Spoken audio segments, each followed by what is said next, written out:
Dumaan, sabi, ilang dekada na yan dyan, di tinatanggal. Okay. Narinig nyo na rin po, may dumaan talaga to. Yan, tanggalin niya kasi ilang dekada na yan. Mga taga rito rin po. Mas po, aayusin na yan.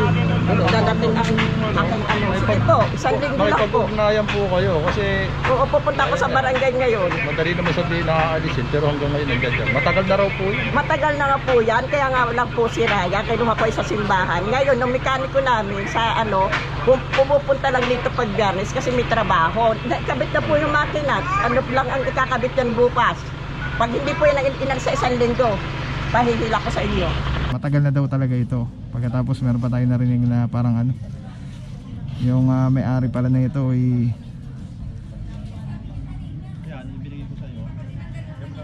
parang ano, may nakasukbit pag nagpapagawa at hindi daw pwede matanggal.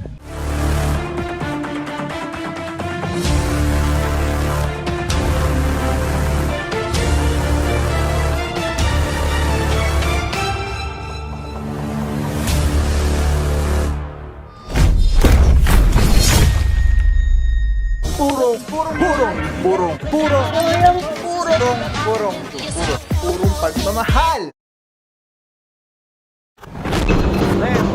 Then, nang sa may ano, di ko kasi alam yung mga kasama dyan eh. Sa may basketball. Alam na ron, nabangan nyo na kami. Okay.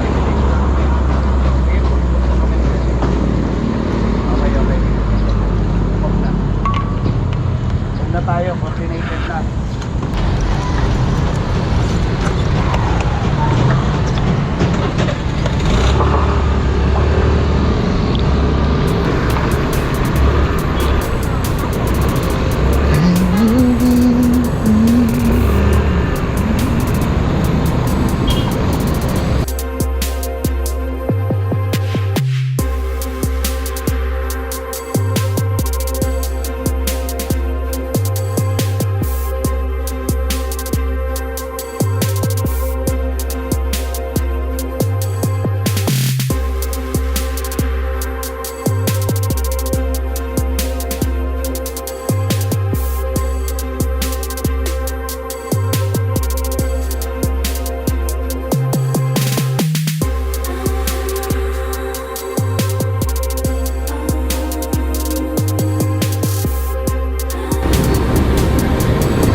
What is up guys? Wow here, purong pagmamahal, mga puro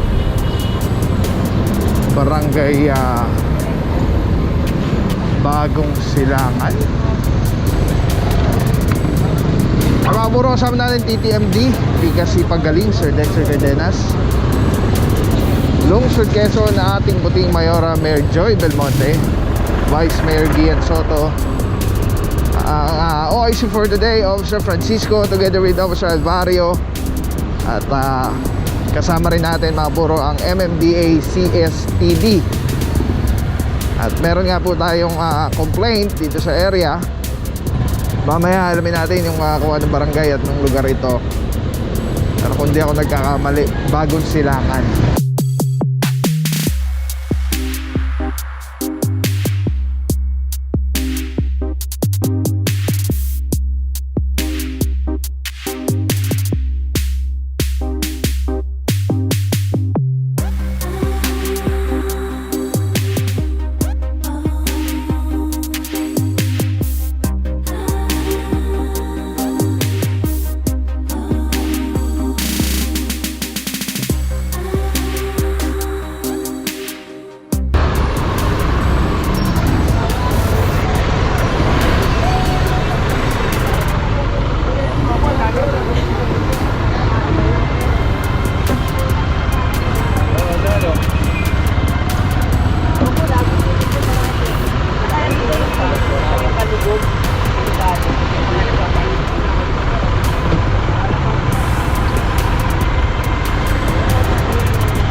Puro, dito na yata yung target location, Laura Street.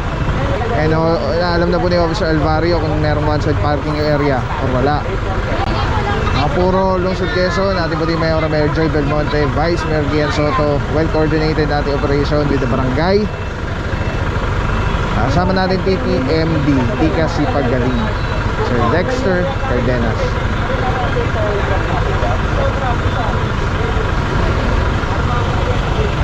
Tingnan natin mga kapuro.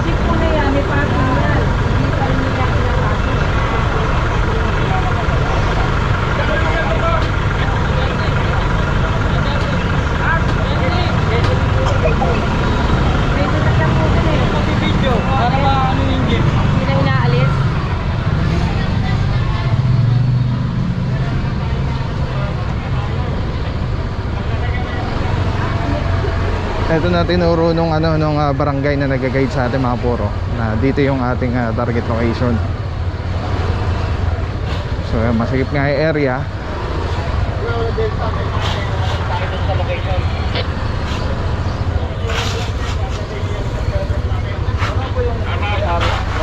Wala pa po sila eh. Kasi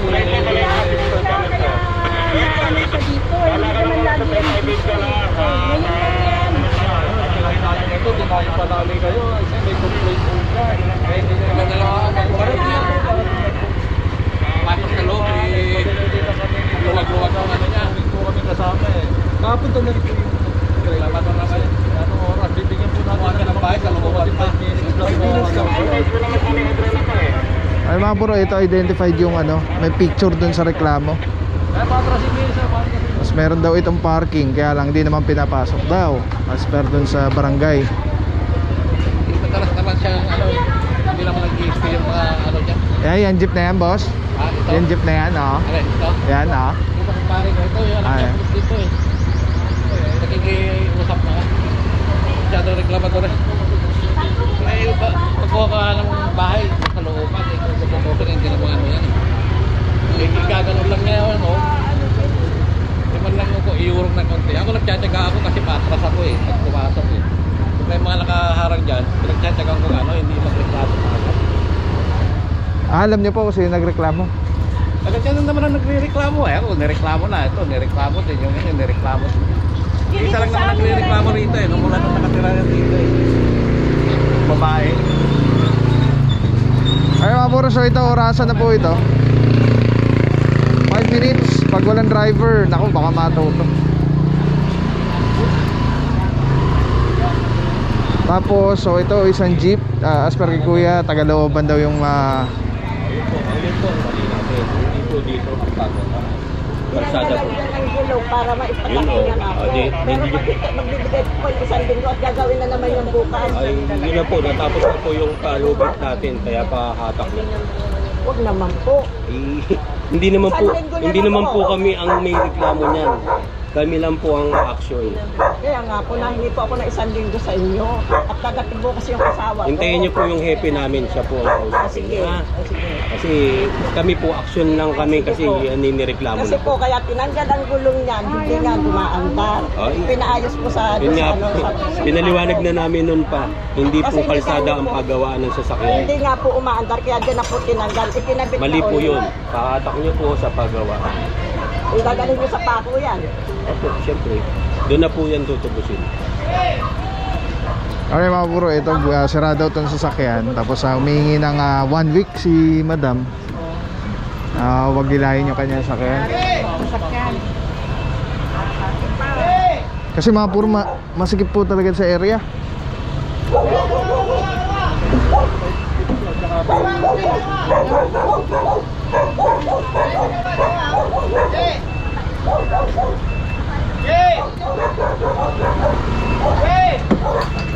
Ay.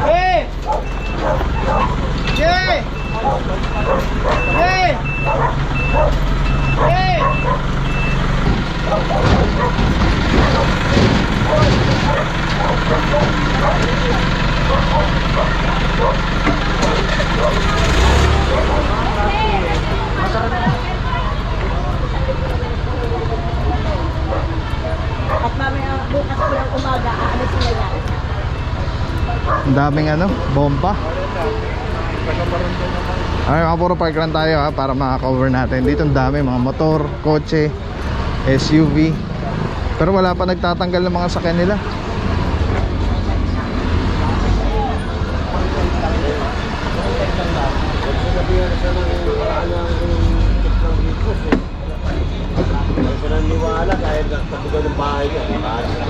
Puro naririnig natin, sinabihan na daw ng ano to, ng Dipos.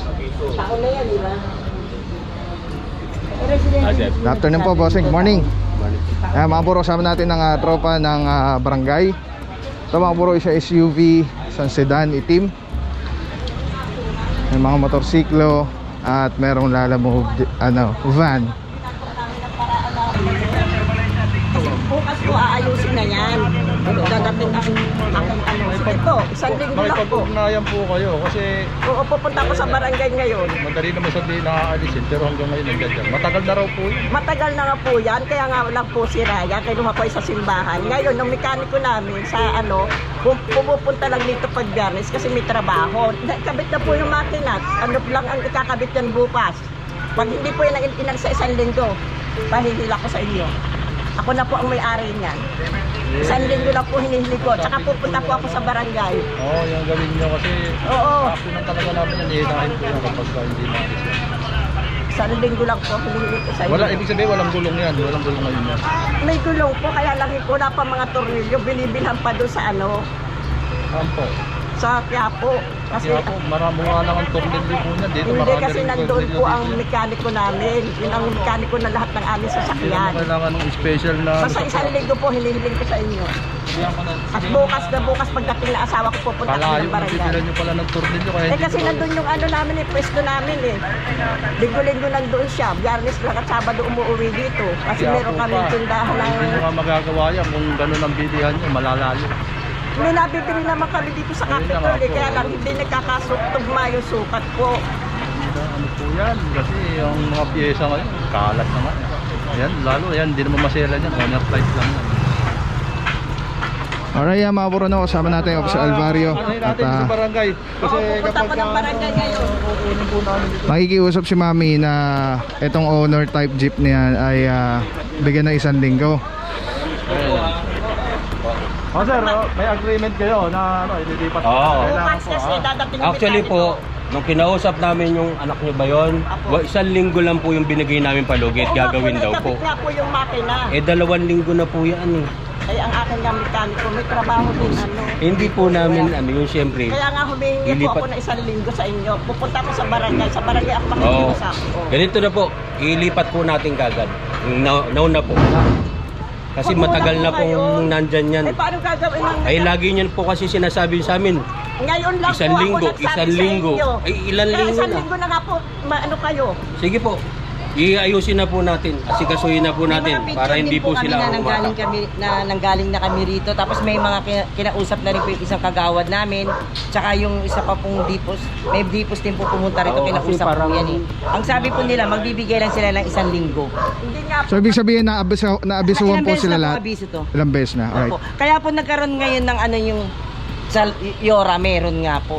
Ito po yun, mga residente. Katulad ngayon po, may dumaan, sabi, ilang dekada na yan dyan, di tinatanggal. Okay. Narinig nyo na rin po, may dumaan talaga to. Yan, tanggalin niya kasi ilang dekada Oh, na yan yeah. Mga taga rito rin po. Alright. Thank you po, madam. Ayan ang tropa ng barangay. At yun na nga. Ilang beses nang nasabihan itong mga ano dito, mga naka-illegally park. Kaya lang puro ganun daw, no? Narinig natin na paulit-ulit yun lagi, bigyan na isang linggo. Tapos 2 linggo na, hindi pa rin natanggal. Red card! Ito na. Tama puro ating team leader ng MMDA CSTD, Officer Villa. Good morning po, bossing. Morning po. Alright mga puro, so ito may driver na lumabas at titikita na lang po. Consideration naman sa ito. Titikita natin ito. Kaya kailangan yung parking na tamang parking na yan. Ako yung allowed sa inyo sa website. Hindi po yan. Ano po, kaya nyo po bang alisin niyo ito? Saan ba yung tatay mo? Nasa ano po, nasa motorhome mo kasi pabalik na rin po. Dala niya yung susi. Paano kung may emergency na nasusunog? Eh, sunog na yung ano. Dapat yan, hindi naman yung susi, di ba? Hindi ba kaya itulak? Naka-neutral, marami ka naman yata ang kapitbahay, kaya itulak yan. Kaya yan. Nakalak bago lang? Hindi naman. O yan, patulak natin, ha? Ano, lock? Wala kayong spare tire dyan. May spare key. Kasi ito mo sabi nyo ng consideration. Ayun, bibigyan ka na rin. Kaya nang titikitan, ha? Ay, lipat lang. Okay. Wala kayong susi ninyo.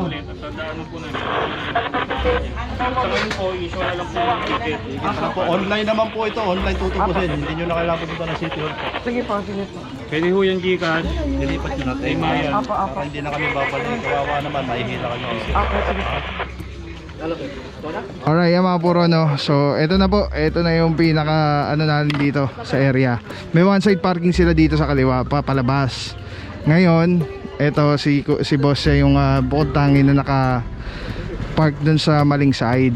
So ngayon, bakit eto nasa tamang side pero pinatatanggal? Kasi po ano na siya yung stalled vehicle at matagal na nga daw po ito na nandyan.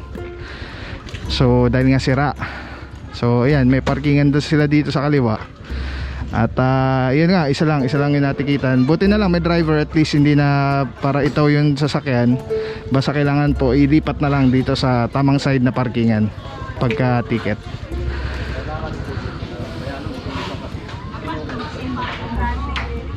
At saka ang sabi ng may-ari niyan, hindi raw basta-basta matatanggal. Isang araw na diaan yun. Ginagawa. Kung talagang gusto niyan tanggalin, matagal na tinanggal yan eh. Ayun po, pinagbigyan po kasi, binigyan ng consideration ng barangay. Sige po, bibigyan na natin. Ngayon, pagka 1 week ang pangako ni ma'am. Yung may-ari daw nito, pag ginagawa daw at ang sabi ay hindi daw pwede tanggalin. Alright mga puro, so yan, isa lang po natikitan. Tapos considerate naman yung team natin, binigyan na consideration 1 week ulit. So consider na rin yung isa na tikitan na lang din para fair and square lahat sila. Tapos dito nga meron tayo narinig yung dumaan kanina na matagal na daw talaga ito. Pagkatapos meron pa tayo narinig na parang yung may-ari pala na ito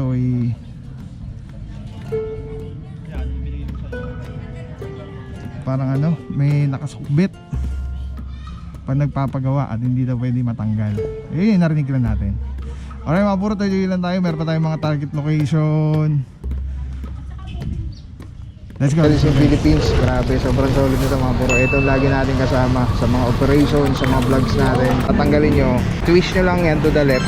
Tapos ayun na, pwede mo ng handheld camera na siya. Tapos, ang ganda. Diba? Hindi ka mukhang yung parang may nakasabi sa'yo na weird. Ganda.